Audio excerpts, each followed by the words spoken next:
புதுசா ஃபுட் பிசினஸ்க்குள்ளாடி வர்றவங்க உங்க லேபல்ல தயவு செஞ்சு இந்த ஒரு தப்பு மட்டும் பண்ணிடாதீங்க. உங்க காசு தான் வேஸ்ட் ஆகும். This is day 50 of building maximum from scratch. நீங்க ஃபுட் பிராண்ட்ஸோட லேபல்ல பின்னாடி திருப்பி பாத்தீங்கன்னா இந்த மாதிரி டேபிளர் காலம்ல நியூட்ரிஷன் இன்ஃபர்மேஷன் அப்படின்னு கொடுத்திருப்பாங்க. புதுசா ஃபுட் பிசினஸ் ஸ்டார்ட் பண்றவங்களுக்கு இது என்ன, எங்க எடுக்கணும், எப்படி எடுக்கணும் அப்படின்னு நிறைய டவுட்ஸ் இருக்கலாம். இது என்ன அப்படின்னு பாத்தீங்கன்னா, நம்ம ப்ராடக்ட்டை கஸ்டமர்ஸ்க்கு கொடுக்குறோம் இல்லைங்களா, அப்போ அவங்க சாப்பிடும்போது நம்ம ப்ராடக்ட்ல இருந்து அவங்களுக்கு என்னெல்லாம் நியூட்ரியன்ஸ் கிடைக்குது அப்படிங்கறத டிரான்ஸ்பரண்டா கஸ்டமருக்கு சொல்றதுக்காக தான் இதை நம்ம லேபல்ல போடுறோம். அண்ட் நம்ம இது எங்க எடுக்கணும், எப்படி எடுக்கணும் அப்படின்னு பாத்தீங்கன்னா NABL அக்ரிடேட்டட் லேப்ஸ்ல மட்டும் தான் எடுக்கணும். நீங்க கூகுள்ல சர்ச் பண்ணி பாத்தீங்கன்னா நிறைய லேப்ஸ் இருக்கும். பட் சர்டன் லேப்ஸ்ல சர்டன் டெஸ்ட் மட்டும் தான் பண்ணுவாங்க. சோ நீங்க அந்த லேப்ஸை காண்டாக்ட் பண்ணி உங்க ரிக்வயர்மெண்ட்டை சொல்லி ப்ராப்பரா சூஸ் பண்ணுங்க. அண்ட் தென் அவங்க உங்களுக்கு கொடுக்கக்கூடிய ரிப்போர்ட்ல இந்த மாதிரி NABL சிம்பிள் இருக்கா அப்படிங்கறதையும் பாத்துக்கோங்க. ஏன் அப்படின்னா நீங்க 6 months இருக்க FSSAI பேஜ்ல உங்க லேப் ரிப்போர்ட் அப்லோட் பண்ற மாதிரி இருக்கும். நீங்க அப்படி அப்லோட் பண்ணும்போது நீங்க NABL அக்ரிடேட்டட் லேப்ல பண்ணல அப்படின்னாலும் உங்க லேப் டெஸ்ட் ரிப்போர்ட்ல இந்த மாதிரி NABL சிம்பிள் இல்ல அப்படின்னாலும் உங்க ரிப்போர்ட்டை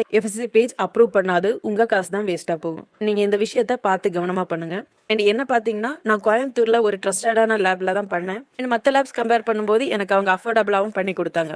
லேபோட டீடைல்ஸ் உங்களுக்கு தேவை அப்படின்னு நினைச்சீங்கன்னா ரீச் அவுட் பண்ணுங்க. டெஃபினட்டா நான் உங்களுக்கு டீடைல்ஸ் ஷேர் பண்றேன். பார்க்கலாம். பாய்.